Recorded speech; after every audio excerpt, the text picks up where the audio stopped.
В гостях у Марии Антуанетты или случай в Малом Трианоне.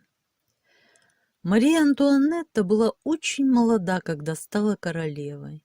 В дар от своего супруга Людовика XVI она получила маленький летний дворец Трианон, ставший ее крошечным, поистине суверенным государством в громадном французском королевстве. Своим появлением Малый Трианон обязан маркизе де Помпадур, фаворитке короля Людовика XV. Это ей в 1761 году пришла в голову идея построить небольшой замок в парке Версаля, где можно было бы отдыхать от шумного двора столицы. Король исполнил просьбу фаворитки, и через 5 лет архитектор Габриэль возвел там подлинный шедевр французского классицизма XVIII века. С тех пор в ансамбле зданий Версаля особое место занимают два дворца – Большой и Малый Трианон. Своим названием они обязаны деревушке, купленной в свое время Людовиком XIV. Пропорции Малого Трианона классически ясны и благородно просты. Они воплощают в себе идею интимного уюта, который достигается лишь в единении с природой. Очарование подлинной романтики ему придают мостики через заросшие протоки, павильоны, устроенные на островах, растущие в точно рассчитанном беспорядке деревья. На излучине двух протоков стоит храм любви, ротонда с полусферическим сводом. Поблизости от дворца находится зверинец, а восточнее от него разбит французский сад с цветником и беседкой. Сам дворец построен из белого и розового мрамора, яшмы и порфира. Вот такой поистине королевский подарок получила Мария Антуанетта. Из окон замка не было видно ни Версаля, ни Парижа, но этот миниатюрный придуманный мир был для нее значительно важнее, чем целое королевство с 20 миллионами подданных. До сих пор ничем не занятая душа королевы обрела занятие. Замок стал для нее непрерывно обновляющейся игрушкой. Для этого она собирает лучших художников. На пространстве площадью в 2 квадратных километра они создают для нее весь мир в миниатюре.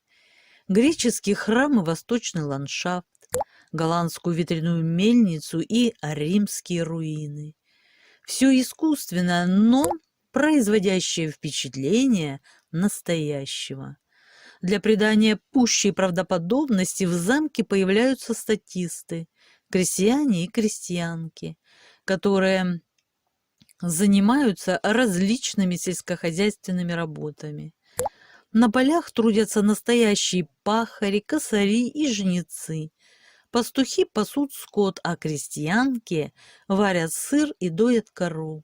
Кстати, сама королева также ухаживала за коровами, доила их и кормила с королевского стола. Днем господствовали пасторальный уклад и мнимое благополучие, а в ночные часы они сменялись вечным праздником. В придворном театре игрались любительские спектакли, в которых принимала участие и Мария Антуанетта. Устраивались банкеты на сотни персон, ярмарочные балаганы и всевозможные гуляния. Стоит ли удивляться, что и замок, и все эти королевские забавы обходились казне недешево? Лишь в 1791 году, во время Великой Французской революции, была определена полная стоимость Трианона – 1 миллион 650 тысяч ливров. В действительности, если учесть утаенные затраты, она превысила 2 миллиона ливров. Для страны, в которой царили финансовый и торгово-промышленный кризис, бесхозяйственность и всеобщая нищета, сумма была огромной. Это обстоятельство сыграло не последнюю роль при вынесении революционным трибуналом смертного приговора королевской чете, который стал расплатой за власть и наслаждение ею. Революционный смерч, пронесшийся по Версальскому дворцу, не пощадил и Малый Трианон. Он, так же, как и другие королевские покои, был разграблен. Но сам замок уцелел, а ландшафтный парк при нем уже во времена республики стал доступен для посетителей. Правда, забредали они сюда нечасто. Лабиринт дорожек, узкие проходы между беседками, множество мостиков и аллей оберегали игрушечный мир королевы от толп туристов, предпочитавших главную аллею перед Версалем. Но однажды его покой нарушили две путешественницы и столкнулись с чем-то необъяснимым и загадочным. Странное происшествие в Малом Трианоне случилось в августе 1901 года. Прибывшие во Францию две англичанки, школьная учительница Анни Моберли и Элеонор Джоурден, решили совершить тур по Парижу и его окрестностям. 10 августа они посетили Версаль. Осмотрев Большой дворец и все его укромные уголки, подруги решили немного отдохнуть и спокойно пройтись по аллеям Малого Трианона. Стоял погожий летний день, и они, радуясь солнцу и наслаждаясь приятной беседой, через знаменитые сады направились к любимому домику Марии Антуанетты, до которого от Версаля было не более 40 минут ходьбы. Но у них не было подробного плана территории, и вскоре путешественницы поняли, что сбились с пути и начали плутать. Неожиданно подруги обнаружили, что обстановка вокруг них как-то необъяснимо изменилась. Подул резкий неприятный ветер. Все небо заволокло тучами, но самое главное, у обеих одновременно вдруг возникло какое-то странное тягостное чувство. Их охватила тоска, близкая к отчаянию. Они брели как во сне в полном молчании. Неожиданно женщины увидели двух мужчин в маленьких треугольных шляпах, одетых в серо-зеленые ливреи. Костюмы были явно XVIII века. Путешественницы приняли их за переодетых служителей и спросили по-французски дорогу к Малому Трианону. Вместо того, чтобы помочь дамам, незнакомцы как-то странно посмотрели на них, а потом один из них простым взмахом руки указал куда-то вперед. Пройдя еще несколько метров, учительницы встретили молодую женщину с девочкой, тоже одетых в старомодные платья. Однако и тогда ни одной из них не пришла в голову мысль, что вокруг творится что-то непонятное и странное до тех пор, пока... Впрочем, обо всем по порядку. Возле храма любви туристки увидели уже большую компанию людей в старинных одеждах, разговаривавших на незнакомом им французском диалекте. Подойдя к ним, женщины обнаружили, что присутствующих явно обескураживает и изумляет их собственный вид. Тем не менее, один из мужчин повел себя дружелюбно и с помощью жестов указал им дорогу к Малому Трианону. Дамы пересекли небольшой деревянный мостик, перекинутый над неглубокой лощиной, и увидели беседку в китайском стиле. При виде сидящего в ней мужчины с лицом изрытым оспой, они вдруг испытали чувство безотчетного страха. Незнакомец пристально смотрел на них. Как позже выяснилось, англичанки одновременно подумали об одном и том же. разговаривать с этим мужчиной нельзя ни в коем случае. И они со всех ног бросились к виднеющимся за деревьями дворцу. Вокруг Трианона было непривычно малолюдно и мрачно. Но не это поразило путешественниц, а вид странной дамы, которая сидела на веранде дворца с альбомом в руках и что-то рисовала. Она была поразительно красивой, в высоком парике и длинном роскошном платье, типичном для аристократок XVIII столетия. Когда Аня и Элеонор приблизились к ней, она подняла голову и обернулась к ним. Англичанки приветливо улыбнулись ей, а дама вопросительно и не очень дружелюбно взглянула на них. И в ее глазах застыли ужас и изумление.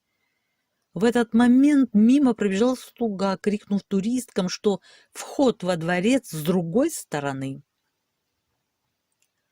Подруги отправились туда, и тут произошла еще одна непонятная перемена. В один момент исчезло чувство напряжения и тревоги. Погода удивительным образом изменилась к лучшему. Ярко светило солнце, и у входа в Малый Трианон толпились туристы. Шумная свадебная процессия ожидала своей очереди, чтобы войти во дворец. Мир вокруг был привычным и настоящим. И только теперь англичанки наконец-то осознали, что с ними произошло что-то мистическое. Они каким-то образом попали в прошлое. Весь остаток времени, проведенный ими во Франции, был наполнен необъяснимой тревогой. Опасаясь насмешек, туристки договорились друг с другом не рассказывать никому о странном происшествии. Вернувшись домой, обе дамы еще очень долго избегали разговоров о Версале. Прошло 3 недели, и мисс Моберли обратилась к подруге с вопросом, не считает ли она, что Малый Трианон населен привидениями. Та ответила без тени сомнения, что уверена в этом. Когда учительницы стали сравнивать свои ощущения от увиденного, то отметили множество странностей. Мисс Моберли, в частности, обратила внимание на неестественность всего, что окружало их в дворцовом парке. Даже деревья казались плоскими и безжизненными. Не было эффекта светотени, и ветер не покачивал веток. Но как только они очутились перед парадным входом в Трианон, все, и цвета, и весь окружающий мир вернулось к нормальному состоянию. Как по мановению волшебной палочки благородная художница испарилась, а на ее месте оказался современный гид, который проводил экскурсию по дворцу. Сравнивая свои ощущения, мисс Моберли и мисс Джордан выяснили, что даму на веранде видела только одна из них, зато лишь вторая видела женщину с девочкой. Подруги, потрясенные этими обстоятельствами, заперлись в разных комнатах и стали писать отчет об увиденном в этот день в Трианоне. Оказалось, что в главном у них все совпадало, но в нескольких деталях были поразительные различия. Обескураженные этим, они обратились в научно-психологический журнал, приложив к письму свои отчеты. С этого времени учительницы серьезно занялись расследованием мистического происшествия. На следующий год они снова посетили Версаль и с изумлением установили, что в парке нет ни деревянного мостика, по которому они шли, ни беседки и множество других вещей, увиденных ими. Никто из служителей Версаля не носит и не носил серо-зеленых ливрей и маленьких треугольных шляп. Прошло долгих 10 лет. В 1911 году дамы объединили свои усилия и написали подробный отчет о своем загадочном путешествии во времени. Когда он был опубликован, туристки стали знаменитостями. К тому времени они изучили множество архивных материалов, историю Версаля и пришли к ошеломляющему выводу. Им действительно удалось проникнуть в прошлое, благодаря какому-то временному сдвигу или пройдя через невидимые ворота между измерениями. Год, в который они попали, был, скорее всего, 1789. Непонятные служители, вероятно, были швейцарскими гвардейцами Ее Величества. Именно они охраняли двор Людовика XVI и носили те самые ливреи и треуголки. Женщина и девочка, одетые в лохмотья, видимо, были местными крестьянками, проживавшими на окраине. Человека с рябым лицом, так испугавшего их в беседке, англичанки с изумлением узнали в портрете маркиза де Вудрей, одного из главных врагов королевы. А вот кем была красавица-аристократка с альбомом в руках, долго оставалась загадкой. Подруги считали, что, по всей вероятности, встретились с самой королевой, но ни один из ее портретов не походил на загадочную незнакомку.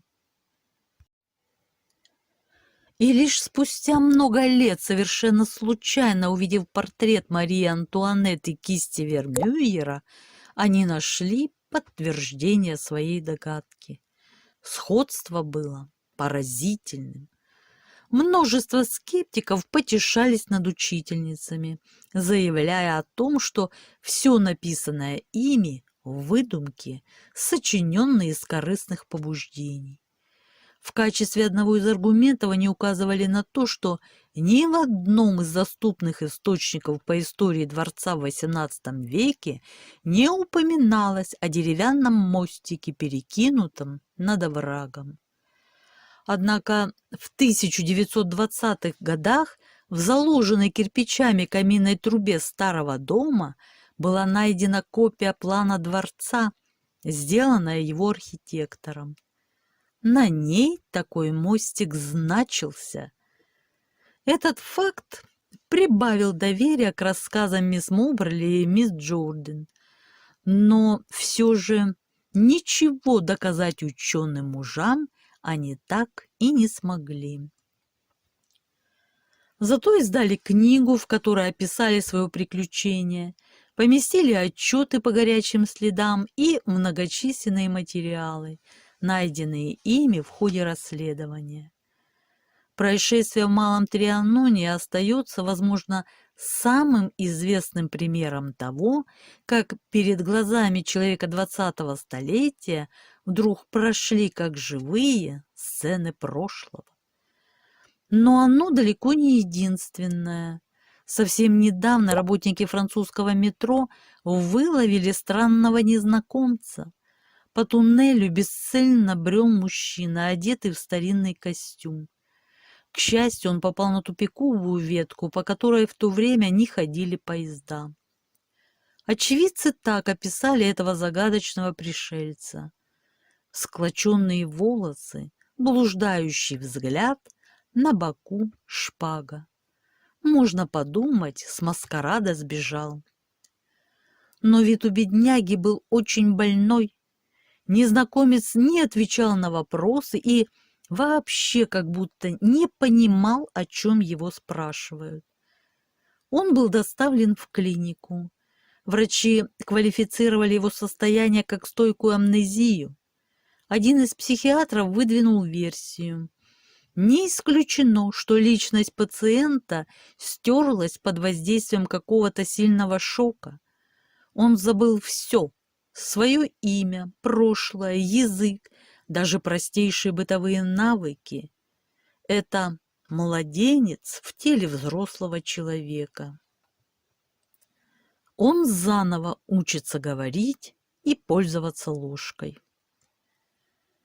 У исследователя аномальных явлений Жена Филиппа на сей счет твердое убеждение.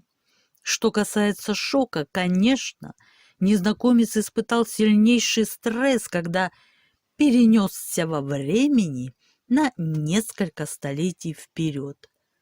При этом ученый ссылается на экспертизу одежды и оружия найденыша. Историк Марсель Т., по каким-то причинам он не пожелал назвать свою фамилию, так прокомментировал случившееся. «Я бы не стал делать столь радикальных выводов. В самом деле костюмы и обувь неизвестного по материалам, фасону и технологии изготовления идентичны вещам, производившимся в конце XVI века. Адекватно тому периоду выглядит и его шпага, и золотые украшения. Но значит ли это, что он и впрямь прибыл из прошлого? Не проще ли предположить, что мы имеем дело с человеком, помешавшимся на почве любви к эпохе Генриха III? Действительно, современной медицине хорошо известны случаи, когда больные полностью отождествляют себя с историческими персонажами. Проблема, однако, в том, что найденыш ни с кем себя не отождествляет. Зато его вещи словно только вчера вышли из рук средневековых мастеров. Особенно удивляет изящная блохоловка. Знатные кавалеры носили их для защиты от кусачих насекомых. До сих пор незнакомца так никто и не опознал. Так как же относиться к таким необычным явлениям? Можно ли считать их подлинными или они придуманы? В отдельных случаях такое видение прошлого можно принять за галлюцинацию, но это очень спорный вопрос. Каким образом очевидец мог внезапно осознать, что он галлюцинирует? К тому же во многих странных происшествиях замешан не один человек, а несколько людей, видящих одно и то же. Случай в Малом Трианоне и яркое тому подтверждение. Некоторые знатоки аномальных явлений на основе многочисленных фактов, свидетельствующих о том, как люди таинственным образом пропадают, буквально растворяясь в воздухе, считают, что невидимые деформации во времени могут засасывать их, отсылать назад в прошлое. Там люди становятся недосягаемыми для своих близких, не подают о себе никаких вестей. Истинная судьба их остается загадкой. Эта гипотеза весьма интересна и интригующа, но она пока мало чем подтверждается. Какая-то патогенная зона, необычное скрещение подземных водных потоков, магнитных линий, да сколько еще причин могли повлиять на привычные нам законы физики, искривить пространство и время. Может быть, действительно время материально и хранит в себе все, что происходило когда-то. А если в определенных условиях оно может не только показать минувшее, но и позволить нашему современнику стать участником прошлых событий? Доктор физико-математических наук Барашенко в этой связи пишет: расчеты теоретиков показывают, что Вселенная, возможно, состоит из двух наложенных один на другой, очень слабо связанных, почти прозрачных друг для друга миров. Вполне возможно, что по соседству с нами, в том же пространстве и времени, существует параллельный мир-невидимка. В нем должны быть одинаковыми с нашим миром наборы элементарных частиц, атомных ядер, простых и сложных молекул. Словом, все, что определяется физическими законами. А вот более тонкие материальные структуры, зависящие от тонких химических и биологических процессов, могут быть весьма неожиданными. Будем надеяться, что эти загадочные явления, сущность которых пока нам не дано понять, будут все же разгаданы и объяснены. Многие хотели бы шагнуть назад в историю. Правда, современная наука не допускает и мысли, что человечество когда-либо сумеет создать машину времени. Однако некоторые избранные иногда испытывают нечто, упорно противоречащее всему, что ученые знают о времени и физическом строении мира. Случай в Малом Трианоне тому пример. Что это было? Призраки, галлюцинация, неожиданное перемещение во времени? А может быть, Анни Моберли и Леонор Джордан не по своей воле неожиданно вторглись в одно из воспоминаний несчастной королевы? И, может быть, совсем не случайно наши путешественницы во времени отправились в Малый Трианон 10 августа 1901 года. Ведь именно в этот день, но только 1793 года, разъяренная толпа зверски расправлялась с последним оплотом королевской власти, швейцарскими гвардейцами. Их серо-зеленые мундиры побагровели от крови, а вслед за этим из тесной каморки Генеральной Ассамблеи в свое последнее скорбное путешествие отправились Людовик XVI и Мария Антуанетта. Их путь был коротким. Темпль, консьержи, эшафот. Вот так, друзья, мы совершили с вами очередное мистическое путешествие. Пишите комментарии, мне всегда очень интересно ваше мнение. Ставьте лайки, если тема была вам интересна. Я желаю всем мира, здоровья и всяческого благополучия. А на сегодня все. Пока-пока.